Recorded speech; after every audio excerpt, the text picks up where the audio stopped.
Hello दोस्तों, हमारे YouTube channel में आपका स्वागत है। दोस्तों, जैसा कि हमने आपसे बहुत बार डिस्कस किया है कि हमारे YouTube वीडियोस बनाने का पर्पस ये है कि हम लोगों को एजुकेट कर सकें कि वो कैसे एक हेल्दी लाइफस्टाइल जी सकते हैं।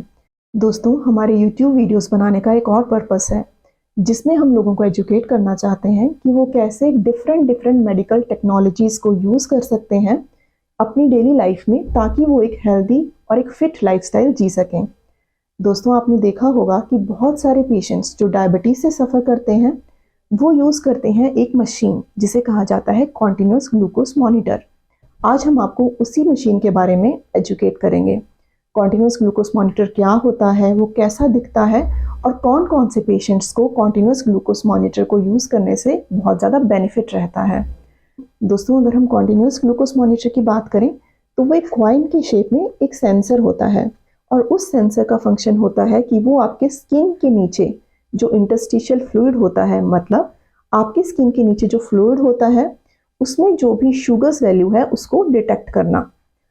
ये जो आपके इंटरस्टिशियल फ्लूइड की शुगर वैल्यू रहती है वो आपके स्कैनर में डिटेक्ट की जाती है, जिसका डाटा आप अपने स्कैनर या फिर अपने मोबाइल फ़ोन में देख सकते हैं।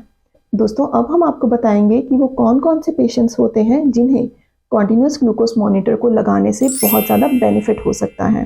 दोस्तों, ये देखा गया है कि जो भी टाइप 1 डायबिटीज़ के पेशेंट्स होते हैं उन्हें कॉन्टिन्यूस ग्लूकोज मॉनिटर का यूज़ करने से 100% बेनिफिट पाया जाता है। जहाँ तक टाइप 2 डायबिटीज़ की बात है तो टाइप 2 डायबिटीज़ के वो पेशेंट जो बहुत ज़्यादा इंसुलिन के इंजेक्शंस यूज़ करते हैं उन्हें भी कॉन्टिन्यूस ग्लूकोज मॉनिटर को अप्लाई करने से बहुत ज़्यादा बेनिफिट देखा जाता है। प्लस टाइप 2 डायबिटीज़ के वो पेशेंट जिनकी ग्लाइसीमिक वेरिएबिलिटी बहुत ज़्यादा रहती है, मतलब वो टाइप 2 डायबिटीज़ के पेशेंट जिनकी ब्लड शुगर्स एक्सट्रीम्स में रहती है, मतलब कभी कभी उनकी ब्लड शुगर्स 60 या 70 तक पहुंच जाती है और कभी कभी उनकी ब्लड शुगर्स 300 या 400 तक पहुंच जाती है। इन पेशेंट्स में अगर कॉन्टिन्यूस ग्लूकोज मॉनिटर का यूज़ किया जाए तो उन्हें ब्लड शुगर्स कंट्रोल करने में बहुत ज़्यादा हेल्प मिलती है। दोस्तों, अगर आप टाइप 2 डायबिटीज़ के पेशेंट हैं और अगर आप ओवरवेट हैं और अगर आप अपने वेट को कंट्रोल करना चाहते हैं तब भी ग्लूकोज कॉन्टिन्यूस मॉनिटर का बहुत ज़्यादा इंपॉर्टेंट रोल पाया गया है। दोस्तों, अगर आप टाइप 2 डायबिटीज़ से सफ़र कर रहे हैं और अगर आपका बहुत ज़्यादा बिजी लाइफस्टाइल रहता है, मतलब आपके पास समय नहीं है कि आप बार बार अपनी फिंगर्स को प्रिक करके अपनी ब्लड शुगर्स चेक कर सकें, तब भी आपको कॉन्टिन्यूस ग्लूकोज मॉनिटर को यूज़ करने से बहुत ज़्यादा बेनिफिट पाया जाएगा। दोस्तों, अगर आपकी उम्र बहुत ज़्यादा है, मतलब अगर आप एक एल्डरली पेशेंट मोर देन 65 या 70 ईयर्स ओल्ड हैं और अगर आपको रात में शुगर कम होने का रिस्क रहता है, तब भी इन पेशेंट्स में कॉन्टिन्यूस ग्लूकोज मॉनिटर को यूज़ करने से बहुत ज़्यादा बेनिफिट पाया जाता है। दोस्तों, आप ध्यान दें कि अगर आप प्रेग्नेंट हैं और अगर आपको प्रेगनेंसी में डायबिटीज़ से डायग्नोस किया गया है, उस समय आपको कॉन्टिन्यूस ग्लूकोज मॉनिटर को यूज़ करने से बहुत ज़्यादा बेनिफिट पाया जाएगा, क्योंकि अगर एक pregnant female continuous glucose monitor का यूज़ करती है तो उसकी हेल्प से वो अपनी ग्लाइसीमिक वेरिएबिलिटी, मतलब बहुत ज़्यादा एक्सट्रीम लेवल पे ग्लूकोज का फ्लक्चुएट होना, उसे कंट्रोल में किया जा सकता है, जिसकी वजह से आपके बेबी पे बहुत ज़्यादा बेनिफिशियल इफेक्ट पाए जाएंगे। अगर आप टाइप 2 डायबिटीज़ के साथ साथ किडनी डिजीज़ के पेशेंट हैं तो इन पेशेंट्स में भी बहुत ज़्यादा ग्लाइसेमिक वेरिएबिलिटी होने का रिस्क रहता है, मतलब ये पेशेंट बहुत ज़्यादा रिस्क में रहते हैं कि इनके ब्लड शुगर्स बहुत ज़्यादा फ्लक्चुएट करें। तो इन पेशेंट्स में भी कॉन्टिन्यूस ग्लूकोज मॉनिटर के बहुत ज़्यादा बेनिफिट्स पाए गए हैं। दोस्तों, अगर हम कॉन्टिन्यूस ग्लूकोज मॉनिटर की बात करें तो ये 2 टाइप्स का होता है। एक होता है real time continuous glucose monitor और एक होता है intermittent scanning continuous glucose monitor, जिसे कहा जाता है प्रोफेशनल CGMs। जहाँ तक real time continuous glucose monitor की बात है तो इसका मतलब होता है कि आपकी बॉडी में एक CGM का सेंसर लगाया जाता है और आप ही के पास उसे स्कैन करने वाला स्कैनर होता है। आप अपनी ब्लड शुगर्स की वैल्यू को चेक कर सकते हैं और अकॉर्डिंगली अपनी लाइफस्टाइल को मॉडिफाई कर सकते हैं या फिर अपनी इंसुलिन की डोज को ऊपर या नीचे कर सकते हैं। जहाँ तक प्रोफेशनल CGMs की बात है तो इसका मतलब होता है कि कोई भी पेशेंट हमारे क्लिनिक में आता है, उसे वहाँ हम एक सेंसर लगाते हैं।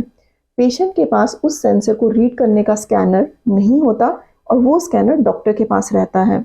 जब भी पेशेंट अपने डॉक्टर को विजिट करता है तो डॉक्टर उसे स्कैन करता है और फिर उसका डाटा रिट्रैक्ट किया जाता है। दोस्तों, जब CGM अप्लाई किया जाता है तो या वो 7 डेज़ के लिए अप्लाई किया जा सकता है या फिर वो 14 डेज़ के लिए अप्लाई किया जा सकता है। दोस्तों, जब हम CGM के डाटा को रीड करते हैं तो वो डाटा आता है टाइम इन रेंज में। हम देखते हैं कि पेशेंट का कितना percentage of time in range में आता है, मतलब कितने समय तक पेशेंट का blood sugars value with in range रहता है, जो कि यूजुअली 70 to 180 माना जाता है। और इस रेंज का वैल्यू अलग होता है अगर आप एक प्रेग्नेंट पेशेंट हैं तो। दोस्तों इसमें हम देखते हैं कि कितने समय तक पेशेंट अपनी टारगेट रेंज से ऊपर रहता है या अपनी टारगेट रेंज से नीचे रहता है, और उसके अकॉर्डिंगली पेशेंट को लाइफस्टाइल एडवाइस किया जाता है और उसकी इंसुलिन की डोज को ऊपर या नीचे किया जाता है। दोस्तों अगर आप सीजीएम को अप्लाई करने की कैटेगरी में आते हैं तो आपको हमेशा अपने डॉक्टर से डिस्कस करना है कि क्या आप लंबे समय से कुछ दवाइयाँ ले रहे हैं या नहीं, क्योंकि कुछ मेडिसिन होती हैं जो सीजीएम की रीडिंग के साथ इंटरफेयर करती हैं। जैसे कि अगर आप विटामिन सी बहुत ज़्यादा डोज पे और बहुत ज़्यादा लंबे समय से ले रहे हैं तो सीजीएम की वैल्यूज़ की रीडिंग्स डिफरेंट रहती हैं। विटामिन सी के अलावा कुछ और मेडिसिन होती हैं जो सीजीएम की रीडिंग से इंटरफेयर करती हैं। इसलिए दोस्तों आप ज़रूर जानें कि क्या आप सीजीएम को अप्लाई करने की कैटेगरी में आते हैं या नहीं, और अगर आते हैं तो आप ये ज़रूर देखें कि क्या आप कुछ ऐसी दवाइयाँ ले रहे हैं कुछ लंबे समय से जो आपके सीजीएम की रीडिंग्स को इंटरफेयर कर सकती हैं या नहीं। दोस्तों अगर आप सीजीएम के बारे में और इन्फॉर्मेशन जानना चाहते हैं तो प्लीज़ हमारे कमेंट सेक्शन में कमेंट करके हमें ज़रूर बताइए। अगर आपको हमारा ये वीडियो इन्फॉर्मेटिव लगा हो तो प्लीज़ हमारे वीडियो को लाइक कीजिए, हमें कमेंट करके ज़रूर बताइए, हमारे वीडियो को शेयर कीजिए और हमारे चैनल को सब्सक्राइब करना ना भूलें। Thank you so much.